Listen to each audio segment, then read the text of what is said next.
Oh no! আমি HTML এর tutorial বানাইতেছি।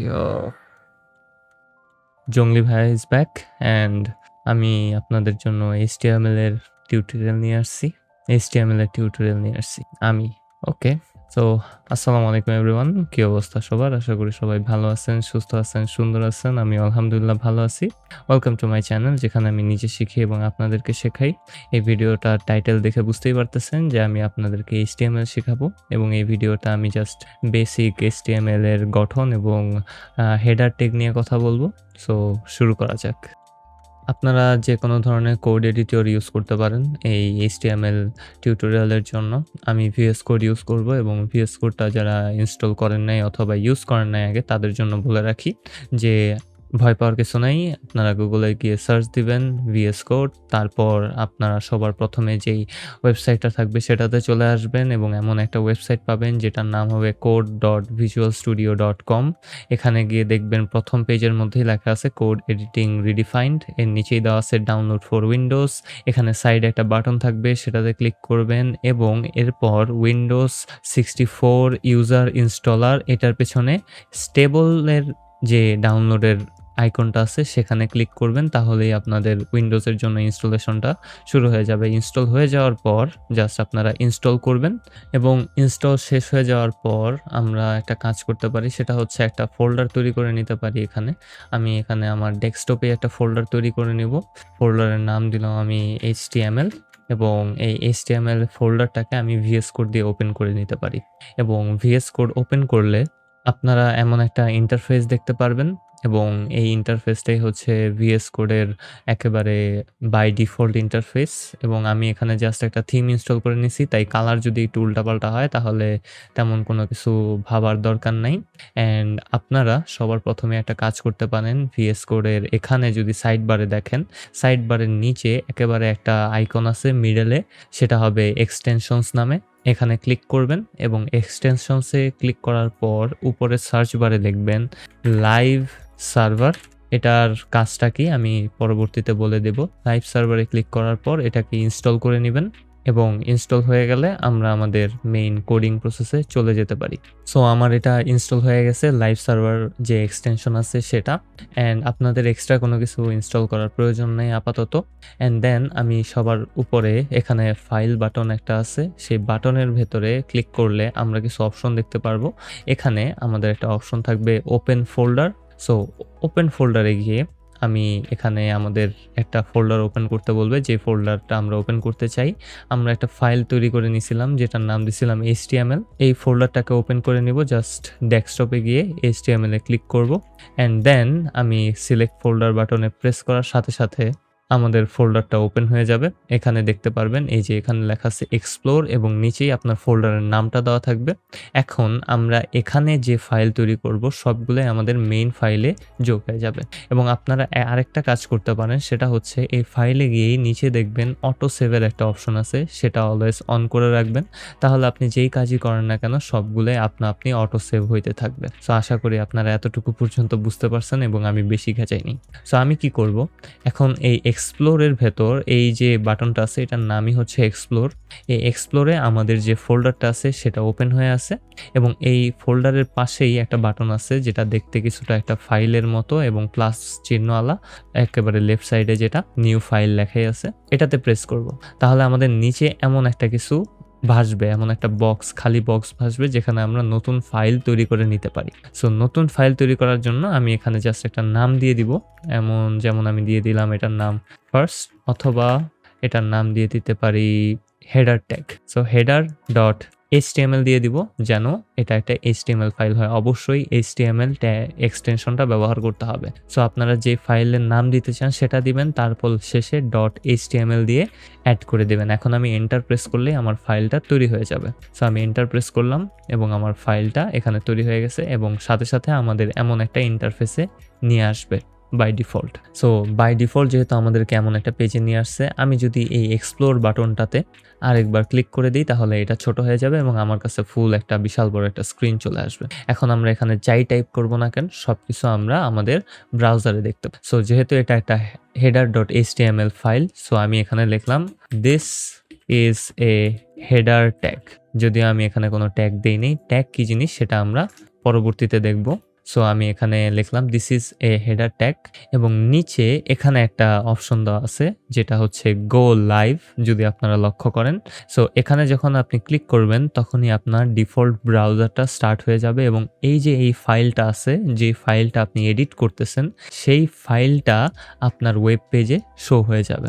সো আমি কি করব, এখানে প্রেস করব এবং আমার যে ডিফল্ট ব্রাউজার আছে সেখানে এটা ওপেন হয়ে যাওয়ার কথা। প্রেস করলাম এবং ডিফল্ট ব্রাউজারে সেটা ওপেন হয়ে গেছে। সো এত অন্য জিনিসগুলো আপনার ভাবার দরকার নাই, জাস্ট আপনারা দেখতে পারতেছেন এখানে লেখা আছে this is a header tag এবং এই যেহেতু এটা একটা হেডার ট্যাগ কিন্তু আমরা কোনো হেডার দেই নাই, এখন আমরা আমাদের মেইন কাজে চলে আসতে পারি এবং আশা করি এই পর্যন্ত আপনারা করতে পারছেন এবং এটা প্রবাবলি আপনাদের জন্য যথেষ্ট ইজি ছিল।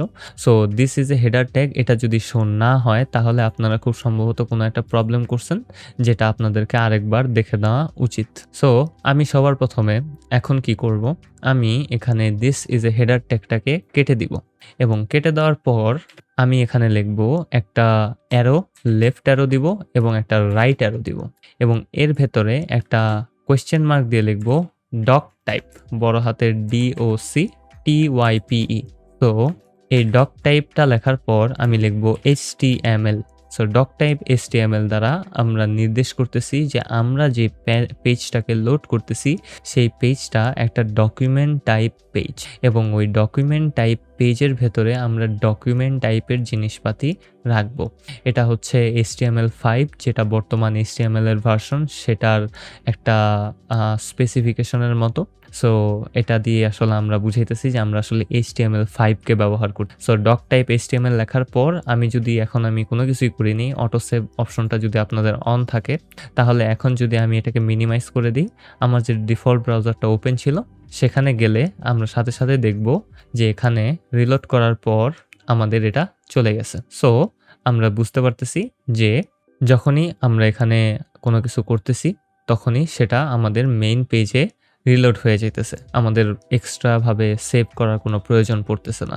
সো আমি এখানে লিখলাম একটা অ্যারো, দুইটা অ্যারোর চিহ্নের ভেতরে একটা লেফট অ্যারো এবং একটা রাইট অ্যারোর ভেতরে লিখে দিলাম ডক টাইপ HTML এবং তারপর আমি এখানে লিখব HTML।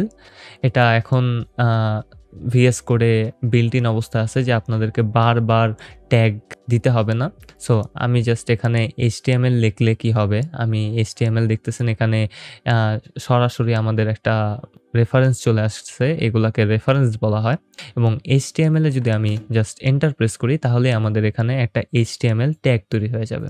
আর যদি আপনারা নর্মালি শিখতে চান তাহলে আমি জাস্ট বলবো সেম ওয়েতে আমরা ট্যাগের জন্য একটা লেফট অ্যারো এবং একটা রাইট অ্যারো ইউজ করব এবং তার ভিতরে লিখব ছোট হাতের HTML, বড় হাতের দিলেও কোনো প্রবলেম নাই এবং শেষে আমরা এটাকে একেবারে পরে একটু গ্যাপ রেখে লিখে দিব একটা আবার সেম ওয়ে এবং ভেতরে একটা আমি স্ল্যাশ দিয়ে দিব এবং স্ল্যাশ দিলে দেখতে পারতেছি অটোমেটিক এখানে HTML লেখাটা হয়ে যেতেছে। এটা VS কোডের একটা স্পেশালিটির মতো যে তারা আসলে এন্ডিং ট্যাগটাকে ঠিকমতো তৈরি করতে পারে। সো আমি এখানে এন্ডিং ট্যাগ ব্যবহার করছি, আগে বলে নিলাম, বাট আপনাদেরকে বলে নেওয়া ভালো। আমরা যখন HTMLকে ব্যবহার করতেছি এবং কোনো ট্যাগকে ব্যবহার করতেছি, বেশিরভাগ ট্যাগের ক্ষেত্রেই আমাদেরকে সেই ট্যাগটা লিখে একটা ক্লোজিং ট্যাগ দিতে হয়। এতে আপনার ব্রাউজার বুঝতে পারে যে আসলে আপনার কতটুকু জিনিসকে ব্রাউজারে শো করতে হবে এবং কতটুকু জিনিসকে শো করতে হবে না। সো এখন আমরা এখানে HTML যেহেতু লিখছি, আমাদের একটা ক্লোজিং ট্যাগও দিয়ে দিতে হবে এবং যেটা আমরা স্ল্যাশের মাধ্যমে দিয়ে থাকি। সো সেম জিনিস HTML দেন ক্লোজিং ট্যাগটা হবে জাস্ট একটা স্ল্যাশ তারপর HTML। আশা করি আপনারা ট্যাগের ব্যাপারটা বুঝে ফেলছেন। সো HTML লেখার পর আমরা এর ভেতরে যা লিখব প্রায় সব কিছুই আমার ব্রাউজারে লোড হবে। সো ব্রাউজারে লোড হওয়ার জন্য আমরা সরাসরি একটা কাজ করতে পারি, সেটা হচ্ছে আমরা এখন আরও একটা ট্যাগ তৈরি করব। আমরা সরাসরি আসলে ট্যাগের নামটা দিয়ে দিতে পারি, বারবার আমাকে এই লেফট অ্যারো আর রাইট অ্যারোটা দিতে হয় না। VS করে যেহেতু করতেছি এটা ভালো একটা ওয়ে, আই থিঙ্ক এটা আমার খুবই সময় বাঁচায়। সো এখানে আমি দিয়ে দিতে পারি একটা হেড নামে একটা ট্যাগ দিয়ে দিতে পারি। এই হেড ট্যাগটা কি এটা আমি আপনাকে বুঝিয়ে দিই। এই হেড ট্যাগটা হচ্ছে আপনার শরীরের হেডের মতো। সো হেড ট্যাগের মধ্যে আপনি কিছু ইনফরমেশন রাখতে পারেন, যেই ইনফরমেশনগুলা আপনার ফুল শরীরের ভেতরে ছড়ায়া যাবে। যেমন আপনি আপনার মাথা আপনার পুরো শরীরকে কন্ট্রোল করে, ঠিক তেমনই হেড ট্যাগের ভেতরে এমন কিছু ইনফরমেশন আপনি রেখে দিতে পারেন, যে ইনফরমেশনগুলা আপনার পুরো যে পেজটা আছে সেটাকে নিয়ন্ত্রণ করতে পারবে। এবং হেড ট্যাগ নিয়ে আমি আরও অনেক কথা বলবো, কিন্তু আজকে আমাদের মেইন বডি স্ট্রাকচারটার ব্যাপারে জানতে হবে। সো আমি সবার প্রথমে ডক টাইপ HTML নামে একটা ট্যাগ দিছি, যেটার কোনো ক্লোজিং ট্যাগের প্রয়োজন পড়ে নাই। তারপর আমি HTML ট্যাগ ব্যবহার করছি, যেটার একটা ক্লোজিং ট্যাগের প্রয়োজন পড়ছে। অ্যান্ড দেন আমরা হেড ট্যাগ ইউজ করছি, যেটারও একটা ক্লোজিং ট্যাগের প্রয়োজন পড়ছে। অ্যান্ড দেন আমি আরেকটা ট্যাগ ব্যবহার করব, যেটার নাম হবে বডি। সো BODY ছোট হাতের, এবং এটারও একটা স্টার্টিং এবং ক্লোজিং ট্যাগ প্রয়োজন পড়বে। সো বডি ট্যাগের ভেতরে আমরা যা লিখবো সব কিছু আসলে আমাদের এই যে সাদা ব্ল্যাঙ্ক স্পেসটা দেখতেছেন সেখানে শো হয়ে যাবে। সো আমি এখন লিখতে পারি এখানে দিস ইজ দ্য বডি, এবং এটা লেখার পর আমি যদি একটু যাই এখানে এবং রিলোড করি, তাহলে এখানে লেখা আসবে this is the body. So আমরা বুঝতে পারতেছি যে বডি ট্যাগের কাজটা কি। বডি ট্যাগের মাধ্যমে আমাদের যে পেজটা আছে সেটা সরাসরি রিলোড হইতেছে, এবং বডির ট্যাগের ভেতরে যেটা লেখা থাকবে সেটাই আমাদের পেজের এই সাদা যে ক্যানভাসটা আছে এখানে শো হয়ে যাবে। এখন আমরা যাই করব না কেন, এই সাদা পেজের ভেতরে যাই করব না কেন, সবকিছু আমাদের বডি ট্যাগের ভেতরে হইতে হবে। সো আমরা একটা ট্যাগের ব্যাপারে শিখে ফেলি HTML এর। সো HTML এর আজকে যে ট্যাগের ব্যাপারে শিখবো সেটার নাম হচ্ছে, আমি বডি ট্যাগটাকে এখানে থেকে সরিয়ে দিতেছি, এবং সরিয়ে দেওয়ার পর আমি এখানে লিখব H1, এবং H1 ট্যাগের ভেতরে এই H1 একটা ট্যাগ, যেটা দিয়ে কি হয় আমি এটা এখন আপনাদেরকে বলবো। সো H1 ট্যাগের ভেতরে দিয়ে দিলাম দিস ইজ ITVAYA, অ্যান্ড এটা দেওয়ার পর আমি যদি এখানে যাই তাহলেই দেখতে পারবো অটোমেটিক আমাদের ব্রাউজারটা রিলোড হয়ে গেছে। সো দেখতে পারতেছি ব্রাউজারে এটা অটোমেটিক রিলোড হয়ে গেছে, এবং আমার এখানে রিলোড বাটনে প্রেস করতে হয় নাই। সো এটা হওয়ার পেছনে কারণ হচ্ছে এই যে আমাদের যে লাইভ সার্ভার এক্সটেনশনটা আমরা ডাউনলোড করছিলাম, এখানে অ্যাক্টিভেট করছিলাম, এটা প্রতিবার আপনি যতবার আপনার এই মেইন ডকুমেন্টটা সেভ হবে ততবার এই ফাইলটা আপনাদের ব্রাউজারে রিলোড হতে থাকবে। সো VS কোডে আমি যাই চেঞ্জ করি না কেন, সব কিছুর ক্ষেত্রে এটা আসলে রিলোড হইতে থাকবে।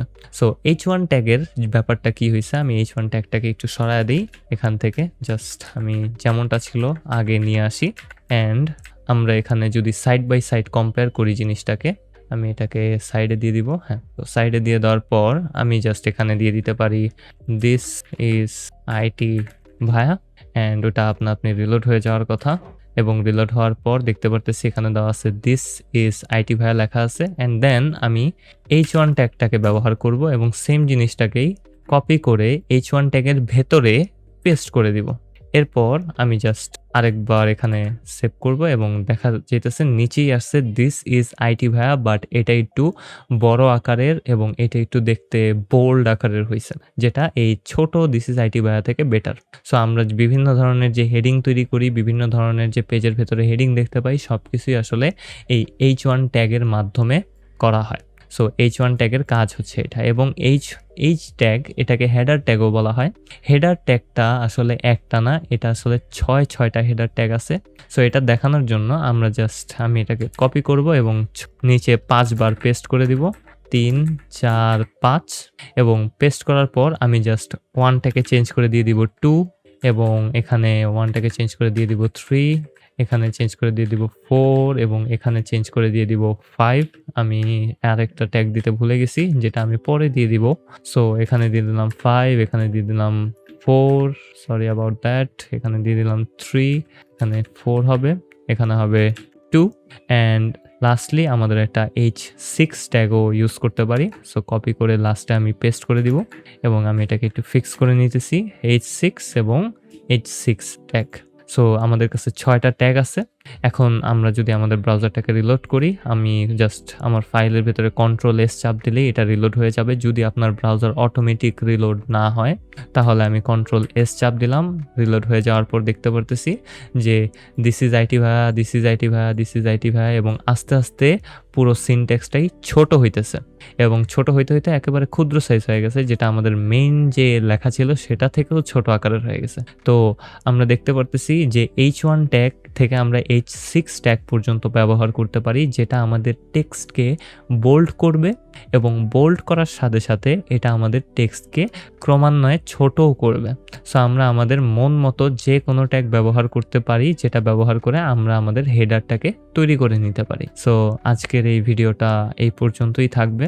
আশা করি আপনারা HTML এর গঠন নিয়ে শিখে গেছেন। HTML এর গঠনের ব্যাপারে যদি আমি আরেকবার বলে দিই, শুরু করব আমি ডক টাইপ HTML দিয়ে। তারপর আমাকে একটা HTML ট্যাগ ব্যবহার করতে হবে এবং ক্লোজিং ট্যাগের জন্য আমাদেরকে ভেতরে HTML লিখতে হবে এবং HTML এর আগে জাস্ট একটা স্ল্যাশ দিতে হবে। যে সকল ট্যাগের ভেতরে ক্লোজিং এবং স্টার্টিং ট্যাগ আছে, ঠিক সেগুলোর ক্ষেত্রে এরকমভাবে করতে হয়। সো এই যে HTML ট্যাগটা আছে, এই HTML ট্যাগের ভেতরে আমরা আরেকটা ট্যাগ দিয়ে দিছি, যেটার নাম ছিল হেড, এবং হেড ট্যাগের কাজটা আমি এখনো বলি নাই। এটার কাজ কি আমি বলবো পরবর্তীতে, আমরা পরের ভিডিওতেই সেটা দেখবো ইনশাআল্লাহ। সো তারপর আমাদের এই বডি ট্যাগ দিতে হবে এবং বডি ট্যাগের একটা স্টার্টিং আর ক্লোজিং ট্যাগ অবশ্যই আছে এবং তার ভেতরে আমরা হেডার ট্যাগকে ব্যবহার করছি। হেডার ট্যাগ 6টা এবং সেই 6টার কাজ হচ্ছে আপনার যত বড় হবে হেডার ট্যাগের মান, মানে H1 থেকে H6, তত আপনার সিনট্যাক্সটা ছোট হইতে থাকবে এবং সিনট্যাক্সটা অলওয়েজ বোল্ড আকারে থাকবে।